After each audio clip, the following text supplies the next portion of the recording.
In 2022, there was a study done that found that nearly half of UK adults feel loneliness at least occasionally. And another poll done in 2023 showed that 80% of people struggling with mental health say that their mental health gets worse over the Christmas period, even if they're with their family.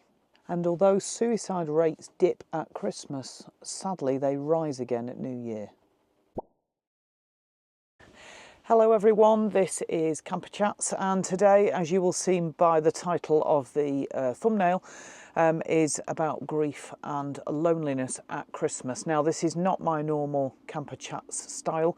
We like to have a laugh and uplift people, but I'm acutely aware it's Christmas, and Christmas, whilst is a time for joy for most people, it's also a time of real challenge for a lot more people than you think that are dealing with grief and loneliness. So I just wanted to touch base and cover the subject. And please go and have a good look at the comments. Please comment below your experience, your coping strategy, share your thoughts so that other people can benefit from your experience too. So this isn't just me talking to the camera. I want you to connect with people in the comments, and I want you to go and read the comments if you're watching this video. First of all, just to explain where I'm coming from with this, if you watch us, you will know that I lost my mum last year. She was 81, and she had quite a sudden, well, she had a stroke and then a bleed on the brain, and within a week she'd passed. And whilst obviously I really miss my mum, she had often said to me that she was waiting for the Lord to come and take her. Even though she lived her life as full as she could, I have a real peace to know that she is with the Lord and she's in a better place, kind of thing. So I miss her, but I think it's a different grief to some people. We also had in the same year the loss of a foster daughter that was with us for just over 5 years, who we kept in touch with, and she moved back home and then into independence. And I won't go into the details, but she was 25 and she died of a heart attack. And that was really upsetting because she was just so young, and it was such a loss of life so suddenly. And then at the beginning of this year, Dave lost his brother after a very, very, very long battle. He'd had a stomach aneurysm and lots of complications, and had been in hospital for I think about 1.5 years. And finally came home, but not with a view to getting better. And he passed at the early part of this year. And he was like a father figure to Dave, and a wonderful brother-in-law, you know, a real character. And Dave really misses his friend. So we've had a lot of loss, and I know I'm not alone. I know lots of people have, and so I just want to cover that subject because Christmas is a hard time. So thinking about Christmas, often you have traditions at Christmas. For instance, I would always hide all our presents at my mum's, and then me and mum would have a day of wrapping them all, and we'd chat across the dining room table, and we'd wrap all the presents and talk about what we'd bought and everything. And some of those traditions that involve people that you love that are no longer here can be very hard to move on from, because every time I look at wrapping paper I think of mum. However, what you do with that information, I think, is it upsets me, because I see wrapping paper and I think of mum, and I think I can't do that anymore.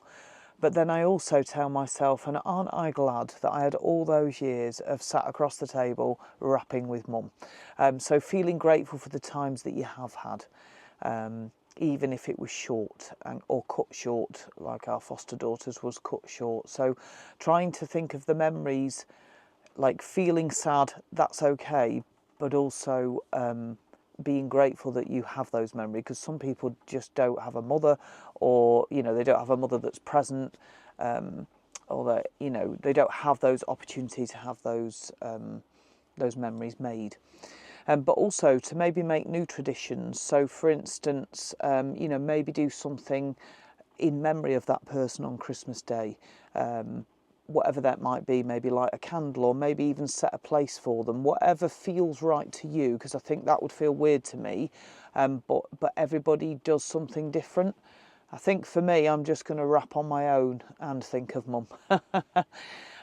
Because that feels right to me. But make new traditions, not to discount that person, but in memory of that person. The difference between loneliness and solitude. So I'm away at the minute on my own, and I've come away from a family situation, and I've come away on my own in the camper van. No problems, it's just the way something has happened. Dave's away and I'm making the use of it, the van. And I absolutely love this time alone. I love having time to just do my filming without worrying about it, you know, bothering someone. I love being able to just relax in the camper van. I love sprawling across the bed sideways and having plenty of room. I love exploring wherever I want to go, being completely selfish, really. And I absolutely love that. And that's very different to being alone and feeling alone are two very different things. You can feel lonely and alone in a crowd of people. You can go to a busy workplace, you can walk home in a crowd of people, you can come home to a busy household but still feel really disconnected, really lonely, really alone. And I think there is a big difference between being alone and feeling alone. Also, something to mention is like seasonal loneliness. So we're talking about, or seasonal grief. We're talking about Christmas time, but there's also other seasons that remind us of people. Autumn and spring. Spring reminds me of my dad. My dad died when I was in my 20s. He was only my age, actually. He was, you know, 54, a bit older than me, 54 when he died, and he had kidney cancer. And when they found it, they realised he only had one kidney and it had already spread. And he had a very painful kind of 3 years of being very ill and then finally passed. He was in the hospice for some time, and I remember seeing daffodils coming up. And whenever I see daffodils, I now think of Mum and Dad, because Mum's birthday is in March, and of course it's Mother's Day around that time too. So I now think of both of them, so maybe that's good, get it out of the way. But daffodils really make me think of Dad, because they remind me of that moment in the hospice where it was so beautiful out and the flowers were coming up, and I thought my dad would love this if he could only get outside and see this. He used to love nature and love the joy of, you know, God's creation kind of thing, and he just really, it was so special to him. So that makes me think of Dad. So seasonal grief, you know, I mean, what is it that what seasons remind you of who and why? You know, put in the comments, tell me what is it that sparks that memory for you. Hopefully a good one. So back to Christmas time. I think that Christmas time is sold very much as a merry, be happy time. And whilst it is wonderful for children particularly, or most children, it's a family time, but I do think that we need to manage our expectations around Christmas, because it is built up to be wonderful. You buy all your presents, you have a wonderful day with your family. Although, have you seen the Tesco advert? I don't know if you've seen it this year. I actually don't like it, because most adverts are kind of talking about the joy of Christmas, and this Tesco advert ends up in two boys having an argument, but it's not even like a friendly argument, it's a not nice argument. And I think we don't want to be reminded of those bad Christmases. But I think managing your expectations around Christmas is important, because it is busy and your house will be a mess and people will fall out and people get tired and people drink too much sometimes, and something might burn on the Christmas dinner. And if you just take it as it comes and remember there's always next year, then, you know, if you're feeling low because you're missing someone this year, that's okay. Just have a crappy Christmas. Do you know what I mean? Just have a low Christmas. It's okay. You don't have to be merry every Christmas, or it's okay to feel happy and then just have a moment of sadness and grief, which is kind of how it hits me. I'm fine, and then all of a sudden something will just spark a memory or a thought of people we've lost, and I'll just go and have a little cry, and then I'm okay.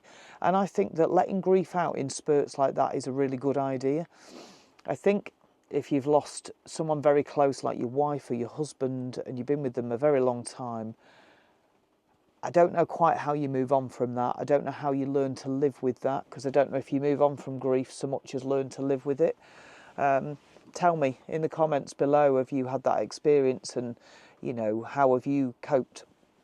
But I suppose just making the note that if you're with someone who's had a loss this year and they're not all joyful, that's okay. Don't try and G them up. Just be like, you're struggling a bit, don't worry. Just love them. Just love them. Yeah. So I don't know if you're aware, most of you will be, but they reckon there's about 7 stages to grief. I'll go through them now, and you don't have to go through them in this order.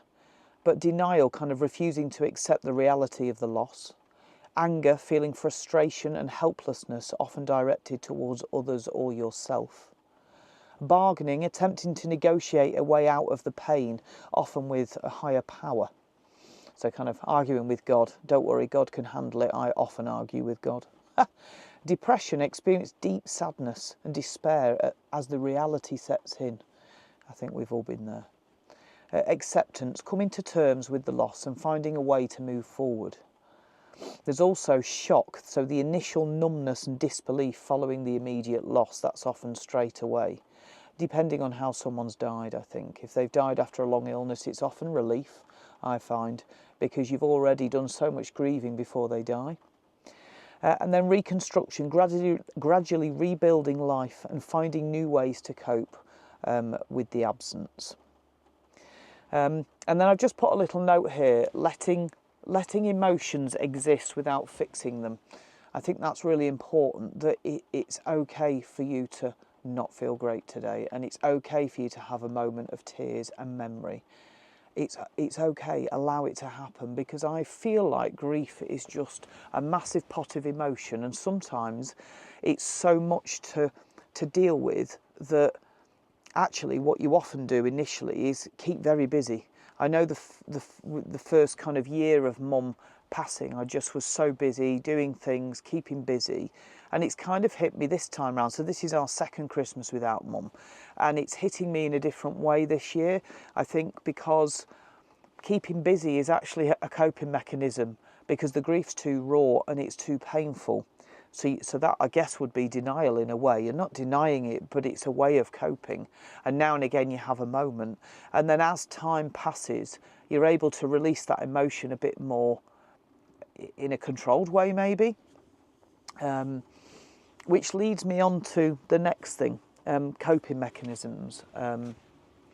So some ideas for coping mechanisms: maybe having something every year that you do in memory of that person, lighting a candle, kind of listening to music, maybe journaling or getting out in nature. Nature makes me think of my dad, definitely mountains, because he absolutely loved mountain walking, absolutely loved it. He loved the Lake District. The Lake District makes me think of Dad, and what a joy that memory is there. Healthy and unhealthy ways of coping. So obviously it makes sense to want to ignore your grief and the pain of your grief, which can involve sometimes drink or drugs or gambling or whatever your kind of distraction is. But I think what can end up happening is you just end up over time with another problem, because when you come out of that drinking episode, you feel worse. You've still left with the grief because you've not processed any of it. And then eventually it can end up that you then have a drinking problem on top of that. And I know that some of the parents of the children I've cared for, actually, their parenting, they've been great, and then something awful has happened, like a loss of a very close loved one, and then their drinking's they've used drinking as a coping mechanism, and then it's all gone downhill. And it's very easily done. I mean, it can happen to all of us. But if you feel yourself going down that slippery slope, can I suggest that you try and get some support, be it a friend, or kind of online support, or maybe some counselling or something. I know you can go to the doctors and you can get like 8 sessions of CBT on the National Health for free. You can get private counselling. There are free counselling services. They're not easy to access and there's often a waiting list, but there are ways that you can get support. Just having a really good friend who, you know, speaks truthfully to you but shows love and kindness can be helpful. Healthy and unhealthy coping mechanisms. Just be mindful that, I don't know, going for a hike to distract yourself is very different to hitting the bottle. Although there is a time and a place to just hit the bottle and say, I don't want to think about it right now, particularly initially. But I think if you're doing that regularly, that can become a problem. And I think I've covered the others, like sharing grief. I'm going to put some things below. I know there's BetterHelp, which is a organisation online that connects you with a counsellor depending on what you're looking for. So BetterHelp is a good online forum. It can be face-to-face, it can be online face-to-face, it can be on the phone, or it can be by text, or whatever suits you best. There's also, I know my local church does it, but there's some churches do kind of grief support groups.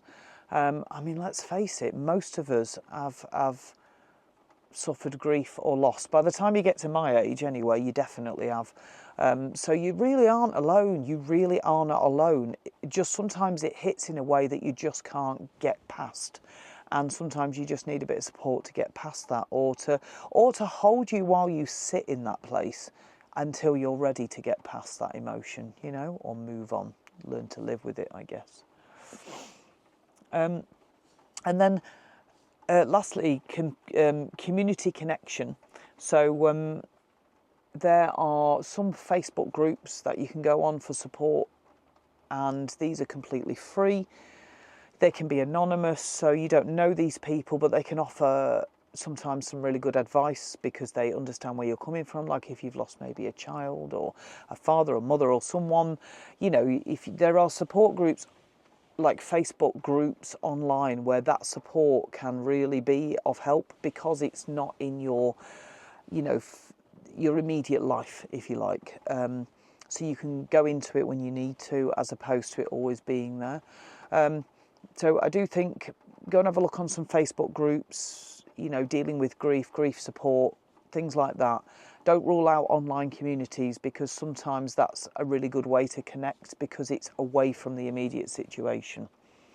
And also go and look at the comments below because I really want any of you, if you've had any experience, to, again, put your experience, if you feel comfortable doing that, obviously put your experience down below. Try and put your experience, how you felt, how you've coped or how you are coping, because other people will benefit from that. And if you don't feel like writing something, then maybe just go and read the comments because they're usually really good on our camper chats. This community is great for kind of sharing stuff. So how I cope, I'm going to share how I cope if you're interested. I think, like I said before, my mum and dad were Christians, so they had a very strong faith of where they were going, even though my dad struggled, obviously because he was going far too soon. And we all struggled with that, and I have argued with God. And it will be my first question when I get there, why? Because, you know, you don't have all the answers, but I do believe it's in God's hands, and I just kind of leave it with him because it's beyond my understanding as to why you would take someone and allow them to suffer in that way. But I do believe that God sees the bigger picture, not just our little bit of life. So irritatingly, I leave it in God's hands. I think that's the only way I can say it. I miss people. The foster daughter that we lost, she was with us for 5 years and we just had such a lovely time with her. I feel so blessed to have had her as part of our family for those 5 years.